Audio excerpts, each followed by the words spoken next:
Welcome to Women on the Line, Community Radio's National Women's Current Affairs program, produced at 3CR Community Radio in Melbourne and broadcast on the Community Radio Network. I'm Clemmie Wetherall, and I'll be with you on the program this week. This episode of Women on the Line contains language that some people may find offensive and adult themes. How come you didn't tell me about the coke? Tell you what about it? You know. How come you didn't tell me about it? Why didn't you tell me about it, huh? I don't know what you're talking about. Why didn't you tell me, huh? Did you fuck my brother, huh? Get off me, you fat pig! Did you, huh? No!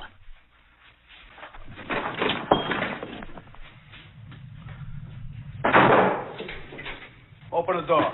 Get away! Come on, open the door. I want to talk to you. Get away from me, you're sick! I just want to ask you one thing. Why did you fuck Joey? Get away! Open the door. No!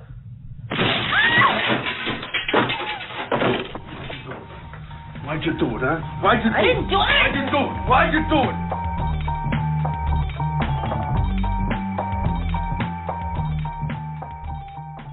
Everything is bigger, better and more fabulous in Hollywood, but does the glitz and glamour extend to domestic violence? After R&B artist Chris Brown's performance and adulation at the 2012 Grammys, you might be forgiven for thinking that it does. Chris Brown is currently on probation for assaulting pop star Rihanna 3 years ago, but with Grammy organisers welcoming him back with open arms, and the executive producer of the Grammys stating that they were the real victims of what happened, it seems like anything can be forgiven in Tinseltown. On this week's program, we ask, is domestic violence different in Hollywood? Vij Geddes, Executive Officer of the Domestic Violence Resource Centre Victoria, speaks to us about some of the myths about domestic violence and the responsibility of the entertainment industry. The people who have some positions of authority, leadership, who are well-known personalities in music and Hollywood, they have a responsibility to speak out against this violence. And ethicist, researcher and commentator Leslie Canold shares her thoughts on the young women who tweeted their desire to be beaten up by Chris Brown. You know, in real life, it's not fun to have somebody, smack their fist into your face and break your jaw. There's nothing sexy about it. There's nothing exciting about it. It hurts, and it's criminal, and it's scary. You're listening to Women on the Line. It can be hard to keep up with all the gossip, scandal and heartbreak that pours out of Hollywood. But 3 years ago, something happened that shocked the music industry and the public. The assault caused Robin F's, her real name is Robin Fenty, Robin F's mouth to fill with blood, to splatter all over the clothing and the interior of the car. Brown looked at Robin F and stated, "I'm going to beat the S out of you when we get home. You wait and see." So she picks up her phone, she calls her assistant and says, she fakes the call and says, "Have the cops there." After Robin F faked the call, Brown looked at her and stated, "You just did the stupidest thing ever. Now I'm really going to kill you." Brown resumed punching Robin F, and she interlocked her fingers behind her head, brought her elbows forward to protect her face. She then bent over to her waist, placing her elbows and face near her lap in an attempt to protect her face and head from the barrage of punches being levied upon her by Brown. Brown pulled her close to him, bit her on the left ear. She was able to feel the vehicle swerving from left to right as he sped away. He stopped in front of the car. She turned off the car and removed the key. Brown did not know what she did with the key and began punching her in her face and arms. He then placed her in a headlock position, the front of her throat between his bicep and forearm. So just picture that. So love doesn't hurt. I say they've been saying this to women for years. Right. Love doesn't hurt. And if a man hits you once, he will hit you again. That's right.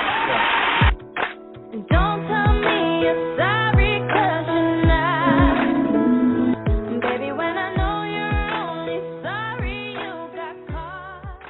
That was an excerpt from the police report and a message from Oprah Winfrey after Chris Brown assaulted Robin Fenty, who is better known as Rihanna. Mr. Brown was convicted and is still currently serving probation for the violence he inflicted on Miss Fenty. But somewhat controversially, he recently appeared at the Grammys and won an award for Best R&B Album. This appearance has sparked widespread debate online and in the media over whether it is appropriate to be welcoming him back so quickly. It has also unfortunately launched a lot of debate over Rihanna's reconciliation with Chris Brown and has sparked a lot of victim blaming and judgment about her personal decisions. I recently spoke to Executive Officer Vij Geddes from the Domestic Violence Resource Centre to find out more about domestic violence in popular culture. Are celebrity domestic violence cases useful to discussions about domestic violence, or do they tend to perpetrate myths?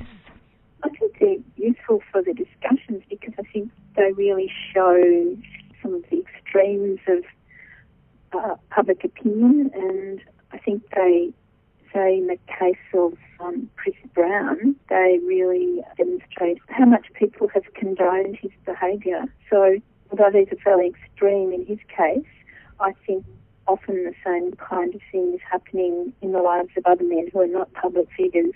After Chris Brown assaulted Rihanna in 2009, there was a lot of discussion online and in the media about what she had done to deserve it. Is this a common assumption that people have about victims of domestic violence? Yes, I think so. I think that's probably one of the biggest assumptions that people have, is that the woman must have done something to deserve it, to provoke him. The most common one is that the woman might have had a relationship or an affair with someone else, and that's often seen by many people as justifying violence. Often you'll hear when women have been raped, there'll be comments, even by judges sometimes, on what the woman was wearing. There's a whole lot of things that people say. She made him stressed, she let herself go, she didn't control the kids, she didn't keep house nice for him, she argued a lot, she nagged him, it's a common one. So I think mostly in the public discourse and in media reporting of violence against women, that in the end, women are seen as, to some extent, responsible for the violence. Do we know why people feel like they need to make excuses for the men who perpetrate violence? I think it's linked to strong cultural values about inequality between men and women, and men's right to use violence to retain their control over women.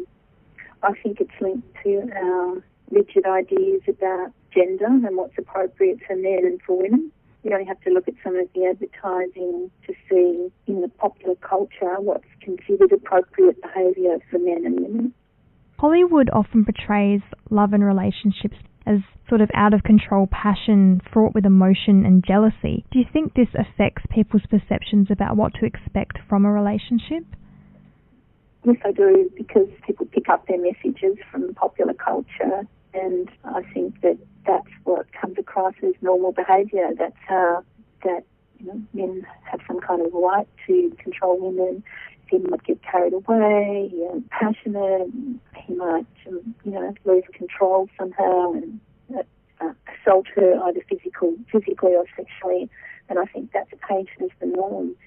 And, I think that people in the music industry and in Hollywood need to think about what they're doing with some of these images, and also when they're making excuses for celebrities who are violent to their partners, because I think they're conveying a message to people, and particularly to young people, that kind of behaviour is acceptable. And not only that I think the message is often that women provoke the violence. So that's a clear message that's been got across in some of the celebrity violence against women, because these people tend to be excused. It ends up being often in the media coverage that the man is the victim because, he somehow suffered, he had a behaviour bond, or he got excluded from some television thing, or, with the music awards, he was excluded, Chris Brown was excluded for a couple of years, and then, that's then seen as him being some kind of victim. But actually, he is the perpetrator of the violence. Now, shortly after his recent comeback at the Grammys, a lot of tweets appeared on Twitter where young girls and women were saying that they would like to be beaten up by Chris Brown. Now, I know a lot of people who were very upset and disturbed by those comments. Do you think these girls were joking, or do they think this sort of behaviour is okay? I do think they think it's okay. As I said before, I think that's the message being conveyed to them often by media, by music industry. So, yeah, I think that they think that it's okay. And I think that the real issue here is that the people who have some positions of authority, leadership, who are well-known personalities in music and Hollywood, they have a responsibility to speak out against this violence, the kind of behaviour of Chris Brown. They've got a responsibility to just say that that's not on, and that we're not hearing that. I think we're hearing the reverse. And so I think that a lot of young women are getting the wrong message about what's appropriate. Now, Chris Brown and Rihanna are very popular with young people. Can we use a high-profile case like this to talk about domestic violence in our communities and with young people? Yeah, what would help, though, is if more high-profile people were using a case like this to speak out about it, because it tends to be people that don't have such a loud voice in the public media. I know there's a lot of stuff on Twitter and Facebook about this, but we're not hearing too many people speak out. Although I think Miranda Lambert, who spoke at the Grammys and had her placard condemning Chris Brown's behaviour, I think that's a really good example, but we don't see much of that. People are silent. But yes, I think we can use these examples to speak out against violence against women. Who should people contact if they think that their life is being affected by domestic violence or the life of someone they know? You can contact the local domestic violence service in your state, or you could contact the national line, the 1-800-RESPECT, which is 1-800-737-732. Vidge Geddes from the Domestic Violence Resource Centre, Victoria.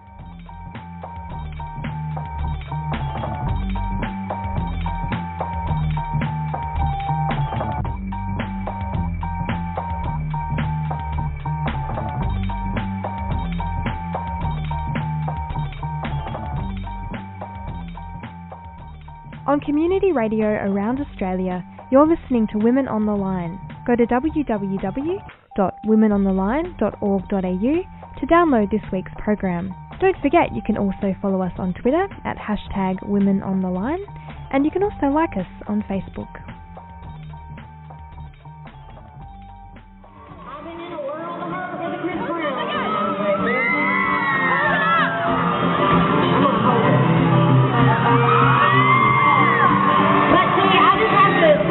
Because where I come from, beating up on a woman is never okay.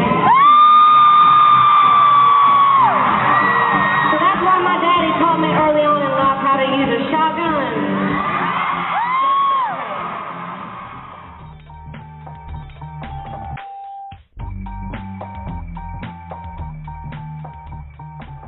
Now, aside from all the debate about Chris Brown's Heroes Welcome, one of the more disturbing things to have come out of this debate is a series of tweets that appeared online after he had appeared at the Grammys.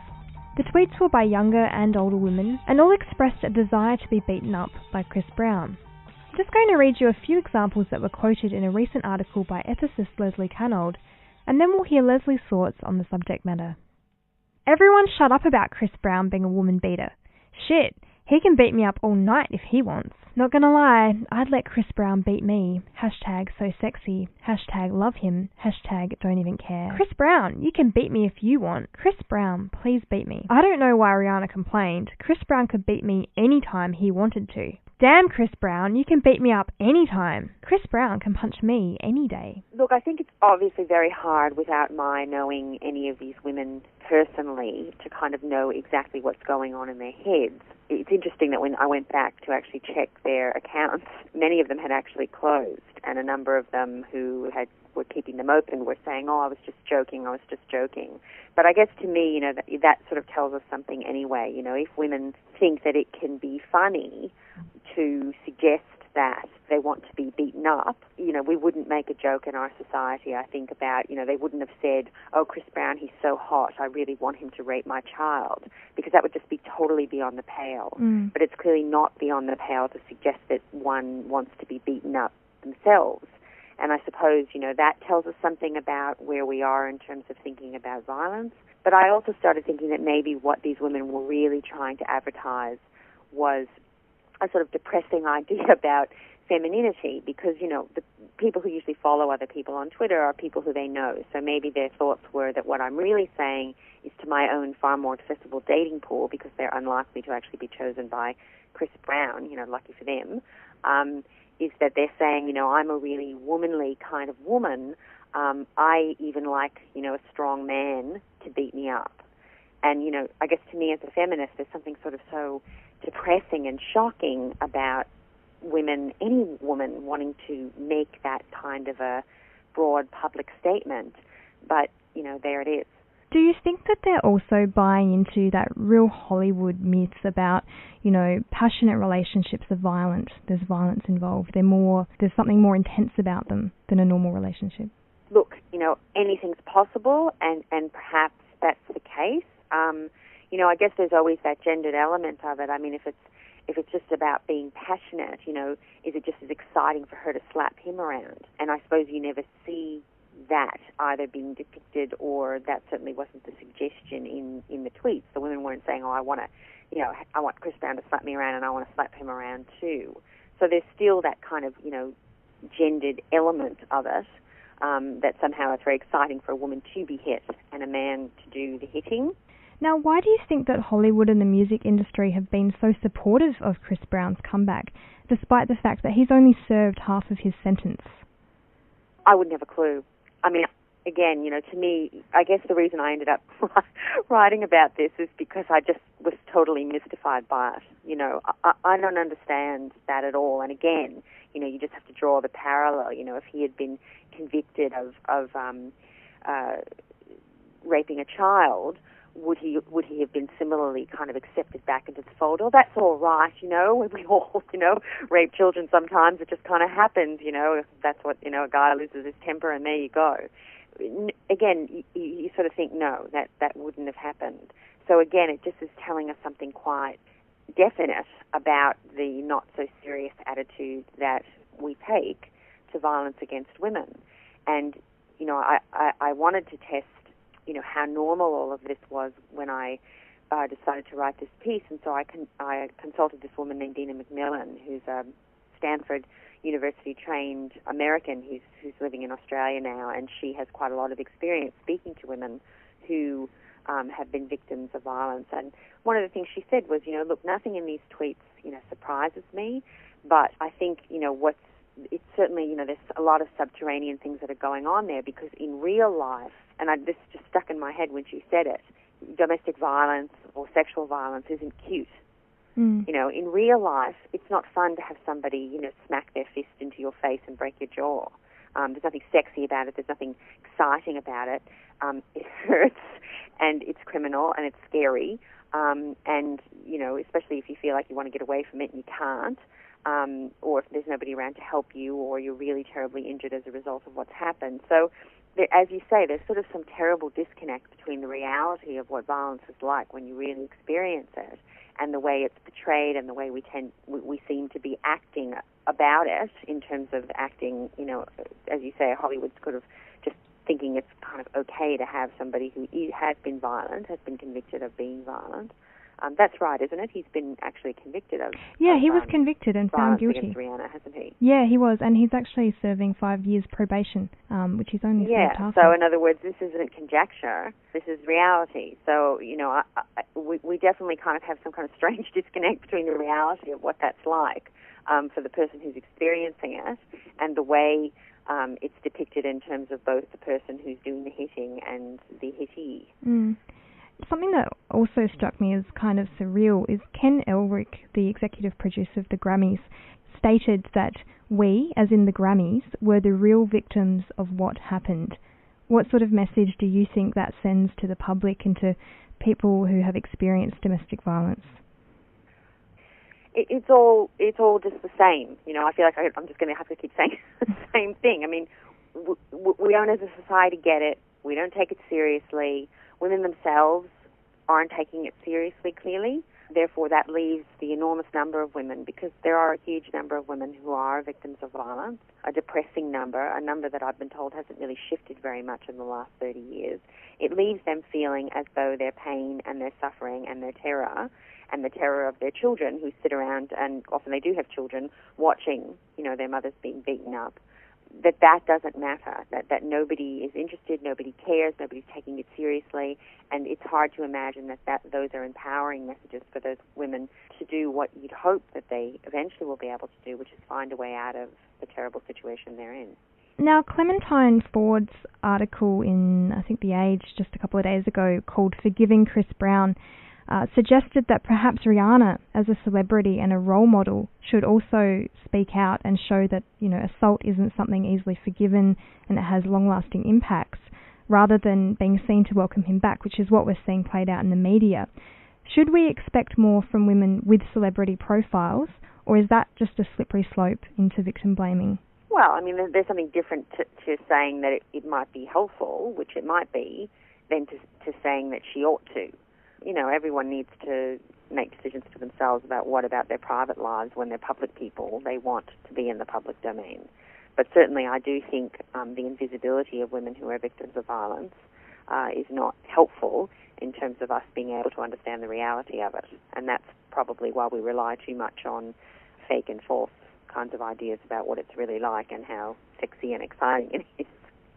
And Leslie, what can we do to, shift women's idea of what a healthy and a satisfying and a passionate relationship really should be, and what, this sort of weird Hollywood glamorized, sort of violent version of a relationship that people still seem to think is kind of okay?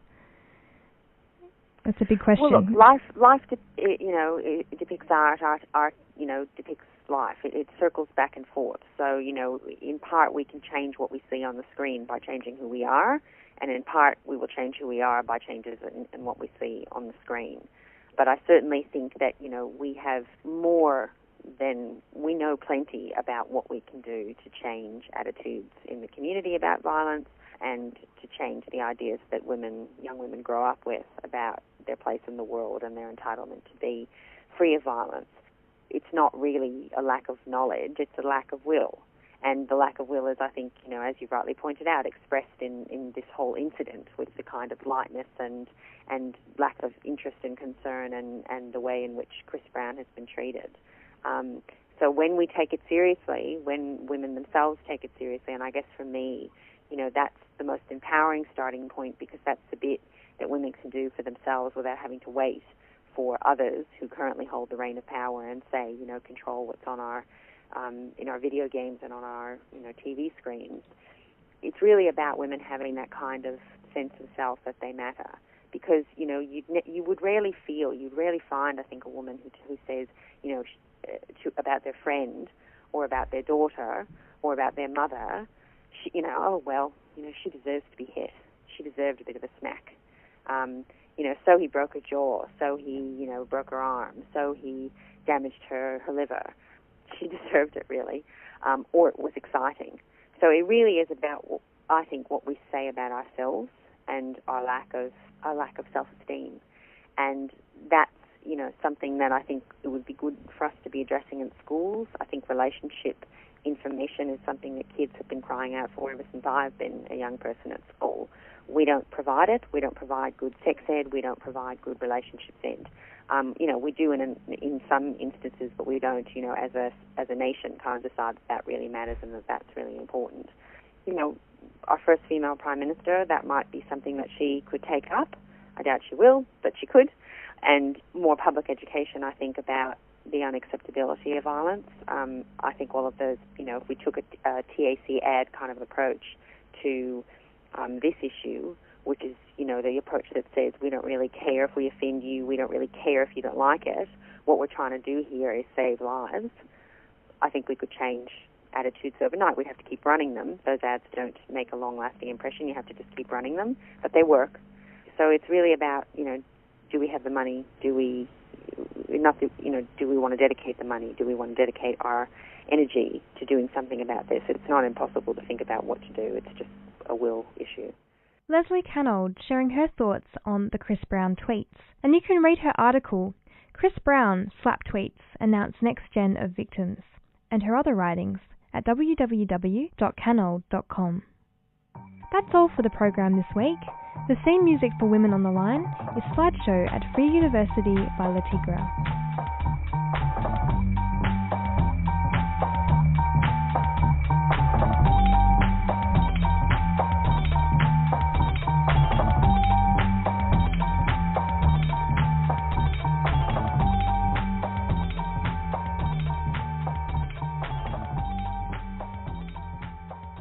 Women on the Line is Community Radio's national women's current affairs program. It's produced and presented by a range of women broadcasters from 3CR in Melbourne and broadcast nationally on the Community Radio Network. We greatly appreciate the financial support of the Community Broadcasting Foundation. We welcome your comments or thoughts on today's show, so send us an email at womenontheline@hotmail.com. Women on the Line programs can be downloaded from our website www.womenontheline.org.au. I'm Clemmie Wetherall. I hope you can tune in again next time.